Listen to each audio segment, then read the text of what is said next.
बिना मेहनत के कभी भी किसी भी नीति कुशल राजा को, प्रजा को अनावश्यक धन नहीं देना चाहिए। ये तो नीति की बात है भाई।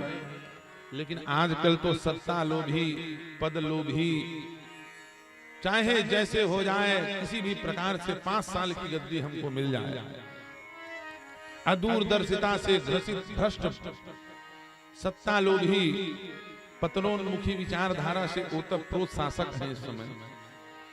जो मन में आया वही घोषणा कर दी। खाना फ्री, अनाज फ्री, मकान फ्री, बिजली फ्री, पानी फ्री, सब कुछ फ्री है। तो फिर राष्ट्र की रक्षा कौन करेगा? उनको क्या दोगे? जो सैनिक हैं उन्हें क्या दोगे? जो बॉर्डर में युद्ध कर रहे हैं उनके लिए बंदूक की गोलियां कहां से लाओगे? अमेरिका थोड़ी फ्री में दे देगी, विदेश थोड़ी आपको अस्त्र शस्त्र सामग्रियां फ्री में दे देंगी। इसलिए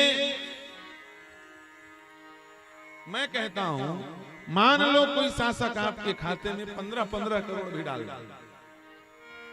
लेकिन सच बताओ, आपके बैंक में 15 करोड़ रुपया का बैलेंस है और खाने के लिए एक मुट्ठी चावल ना हो, तो उस 15 करोड़ को क्या खाओगे? ब्रेड बना के 2-2 हजार की गड्डी खाओगे? खा भी नहीं सकते, और खा भी लोगे तो भूख नहीं मिटेगी, मर जाओगे। सच बताओ, 15 करोड़ रुपया जेब में हो, हम कहते हैं हजारों करोड़ रुपया जेब में हो और शुद्ध वायु न रहे, तो श्वास क्या, उस नोटों का श्वास लोगे? शुद्ध धरती ना हो, शुद्ध जल ना हो पीने के लिए, शुद्ध वातावरण ना हो, तो याद रखना वो सारा का सारा विकास केवल विनाश कहलाएगा। शासक कौन अच्छा होता है?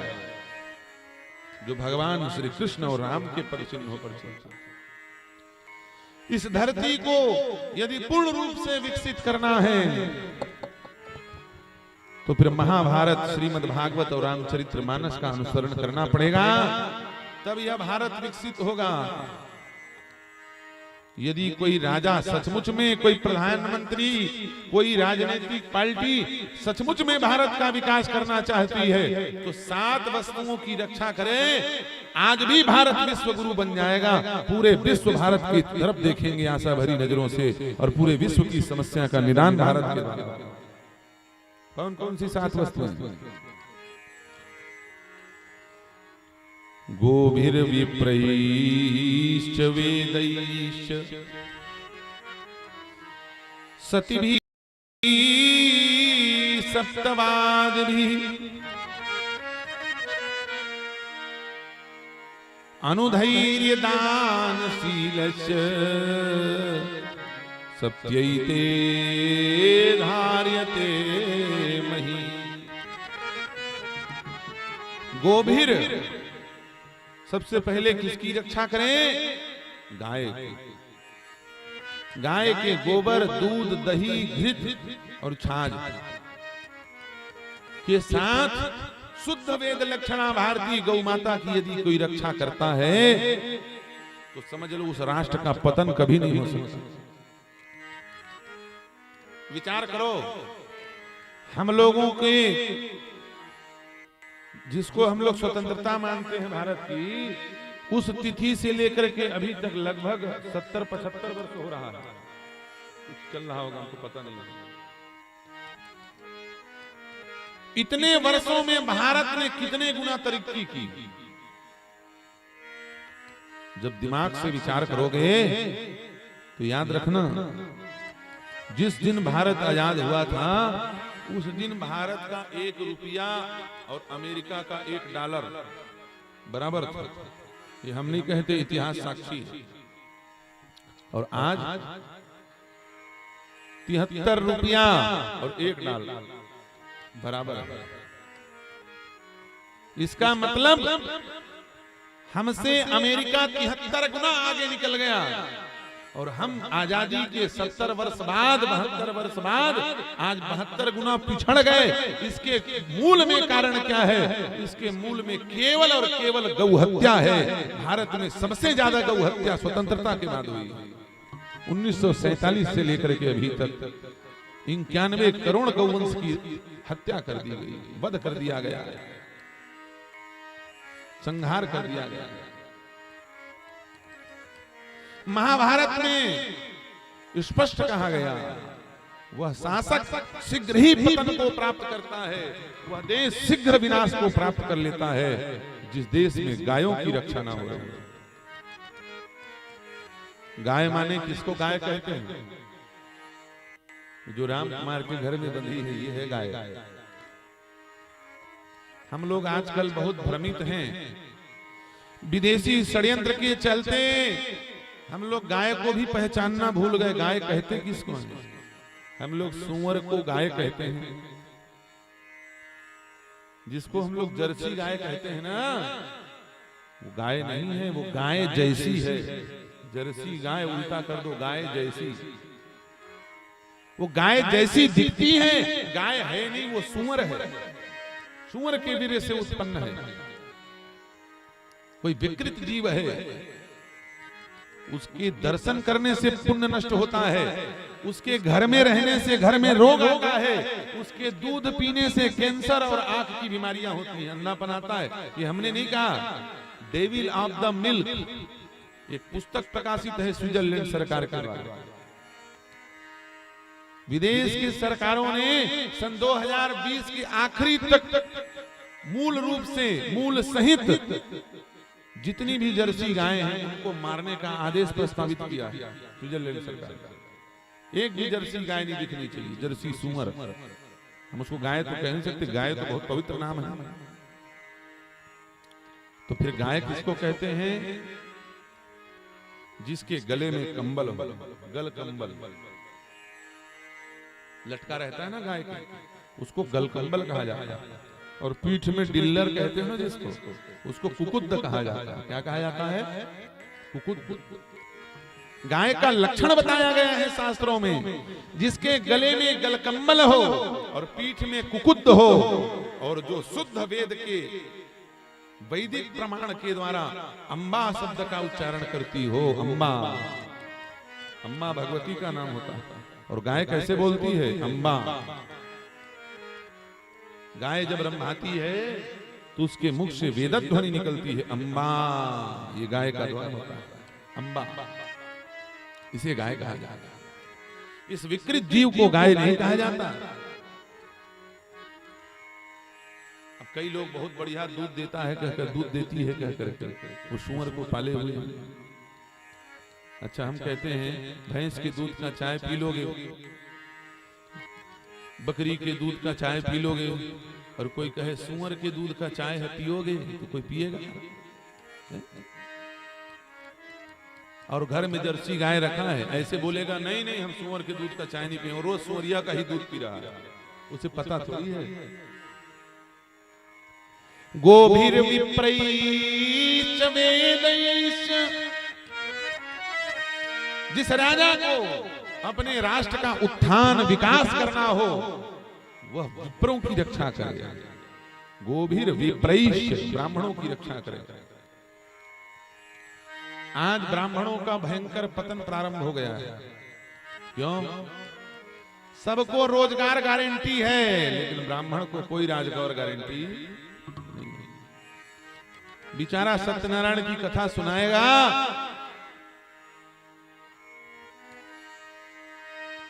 दक्षिणा में 11 रुपया मिलेगा कि 21 रुपया, कोई गारंटी नहीं।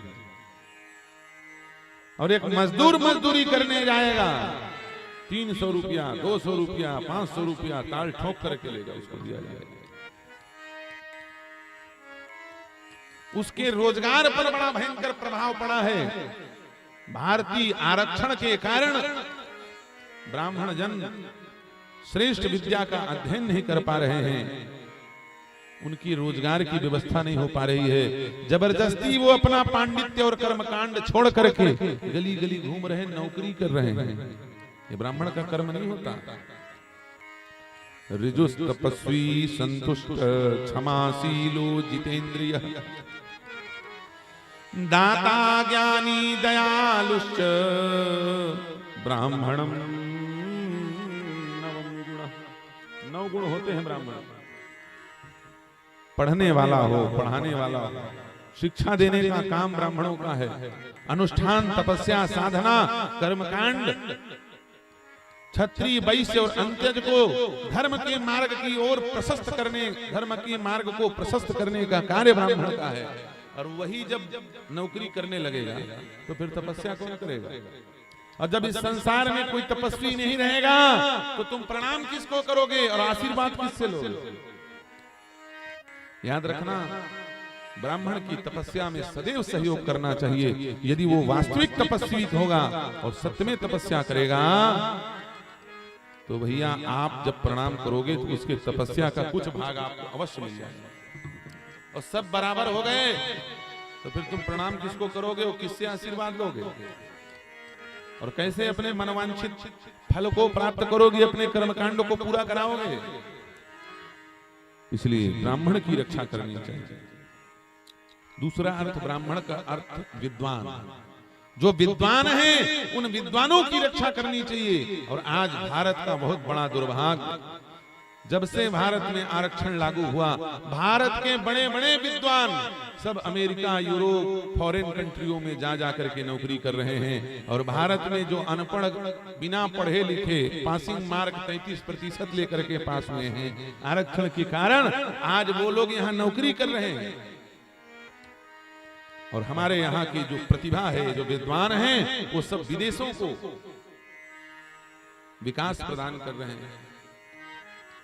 क्यों कारण है? विद्वानों की रक्षा न करना। गोभिर विप्रैश्च वेदैश्च, वेद माने ज्ञान, सतिभिः सत्यवादिभिः, पतिव्रता नारियों की रक्षा करें यदि शासक को विकास करना है। और हमारे देश में तो क्या कहें, अब पतिव्रता किसी को कह दो तो गाली लगता है। पतिव्रता नारी, हमारे देश में तो उल्टा नारी बनाने का संविधान बना दिया गया है। कुछ दिनों पहले भारतीय संसद ने या फिर सुप्रीम कोर्ट में कुछ ऐसी बात हुई थी और ये कानून बना दिया गया है, पति पत्नी दोनों साथ हैं और पत्नी यदि परपुरुष का संग कर रही है और पति को पता लग भी जाए तो पति एक शब्द नहीं बोल सकता। यदि पत्नी को एक शब्द बोलेगा तो जेल हो जाएगा, उसको पाप नहीं माना गया। बताओ, पतिव्रता धर्म को नष्ट करने का कानून बनाया जा रहा है। अंधेर नगरी चौपट राजा, टका शेर भाजी, टका शेर। विकसित राष्ट्र जब भारत में सोने का सिक्का चलता था तब पतिव्रता नारियां होती थी। आज भारत गर्त की ओर जा रहा है, कारण भारत की पतिव्रता नारियों को भ्रष्ट किया जा रहा है। सतिभिः सत्यवादिभिः, सत्यवादियों की रक्षा करनी चाहिए। आज कोई सत्यवादी चैन से जी नहीं सकता। तुम्हारे गांव का सचिव, सरपंच खूब धांधली कर रहा हो, तुम्हारे माने सब लोगों की बात कर रहा हूं, यहाँ प्रॉपर जेवरा की बात नहीं कर रहा हूं, और आप उस बात को जान रहे हो, यदि विरोध करोगे तो पूरा का पूरा प्रशासन आप ही के जड़ उखाड़ने में लग जाएगा उस सत्यवादी को। ये कलयुग का प्रभाव है, असत्य का बोलने वाला। श्री कबीरदास जी महाराज कहते हैं सत्यवादियों की बड़ी दुर्दशा है, कोई सत्य बोलोगे तो मार खाओगे। साधु देखो जग बोराना, साधु देखो जग बोराना, साधु देखो जग बोराना, साच कहो तो मारन धावे, झूठे जग पतियाना, बाबा देखो जग बोराना।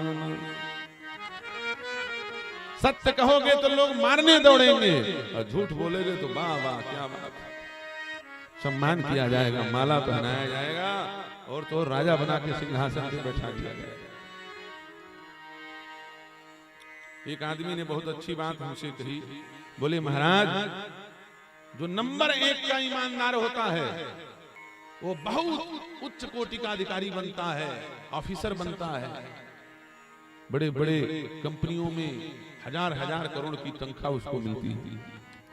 और जो उससे कम ईमानदार होता है वो बिजनेसमैन बनता है और उस बड़े ईमानदार को अपने यहाँ नौकरी में लगाता है। जो अधिकारी बना है, कर्मचारी ऑफिसर बना है, उसे नौकरी देता है।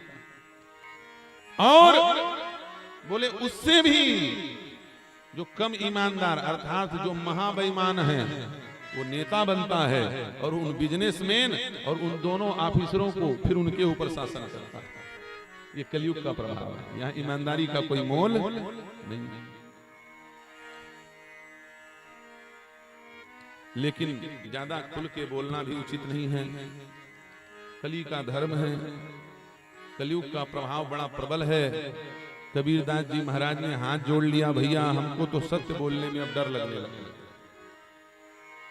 कबीरदास जी महाराज कहते हैं डर लागे अरु हासी आवे गजब जवाना आया जी।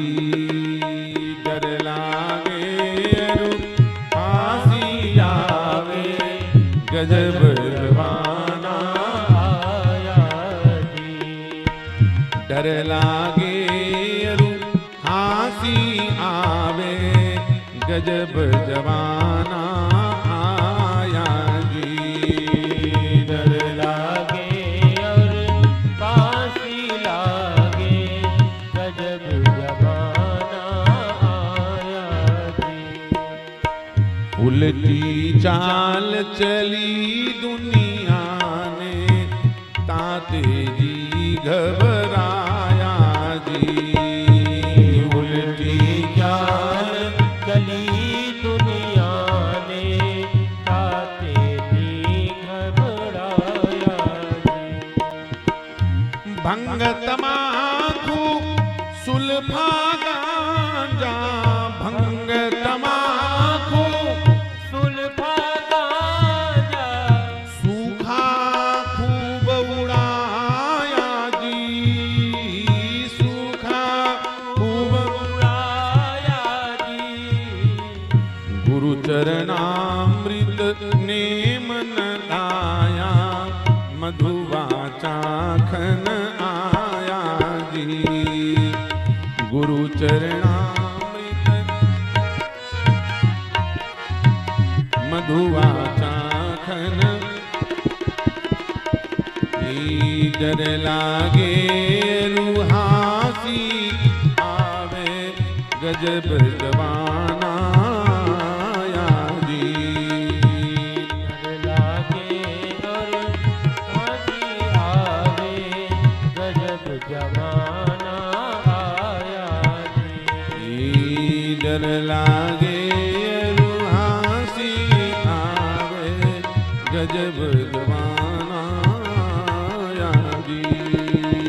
डर लागे और फांसी आवे गजब जमाना आया जी। कहने का अर्थ यह है जो जितना झूठ चापलूसी करेगा वो बढ़ेगा।